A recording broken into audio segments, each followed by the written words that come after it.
अब आजकल के बच्चों को तो प्रणाम ही करना नहीं आता। हम गए बंबई, मुंबई में एक अमीर आदमी के घर गए, गुरुजी आइए आइए आइए। हमने कहा जी जी चलिए चलिए। अब वो अपने बच्चे से बोला, अच्छा खासा बड़ा 16-17 साल का लौंडा। अब वो आया, गुरुजी को प्रणाम करो। वो जैसे ही आया, हेलो।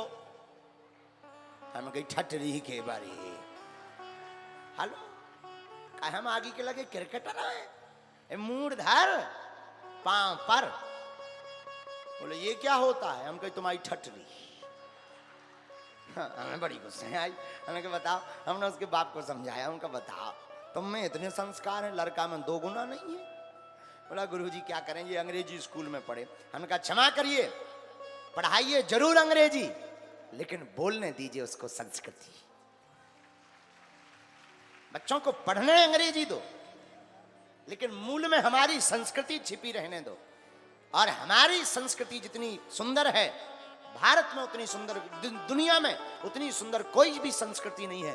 भारत का संस्कृति का मानने वाला व्यक्ति जब मस्तक पर तिलक लगाकर, चोटी बांध करके और धोती पहन करके जब किसी भी एयरपोर्ट पर उतर जाता है, तो बड़े बड़े रईस और बड़े बड़े बाबू जिनकी अरबों खरबों की संपत्ति है, उनकी तरफ कोई नहीं देखता। लेकिन 10 रुपया का तिलक और 5 रुपया की कंठी माला और 100 रुपया की धोती पहने हुए व्यक्ति को देख करके सब कुछ चौंक जाते हैं। ये हमारी संस्कृति का गौरव है, हमारी भारतीयता का गौरव है। लाखों लोग जींस पैंट में खड़े हों। अब आजकल तो आगे को लोगों पहनावा भी इतनो विचित्र, चलो के बजरंग बली बचाएं। पहले किसी के पैंट फटे हों तो गरीब मानो जात, तो आजकल पैंट फटे हों तो अमीर मानो जात। हमने कहा अच्छा जमाना आ गया। हमारे जमाने में तो फटो हो तो आगे को लोग अरे गरीब आए गरीब, हमारी लोग पजामा फटो रहो तो आज मन आमंत्रण कार्ड नहीं दो। हमने कहा भगवान मर गए पहले। अब इस जमाने में अगर हम भाई होते तो बड़ा अच्छा रहता, कम से कम फटे पैंट पहनते तो गरीब तो ना खूब काटते। और लड़का वाले भी बड़े हद करें, फाड़ के पूरा 2 पल्ला, एक बिल्कुल ही फाड़े तो घुटना निकले, पाछे निकलो। हम कहे यार भैया ते पहनी ना बिना पैंट के फिर।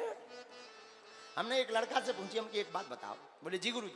हमने कहा ये फटे पैंट से क्या होता है? बोले नहीं गुरुजी होता तो कुछ नहीं है। हमने कहा सस्ते आते होंगे? अरे बोले नहीं महंगे। हमने कहा जय हो। हमने कहा होता क्या है? सही सही बताओ सही सही। तो उसने बड़ी देर बाद बताया। बोले गुरुजी थोड़ा अलग डिजाइन के कपड़े पहनो तो लोग देखते हैं।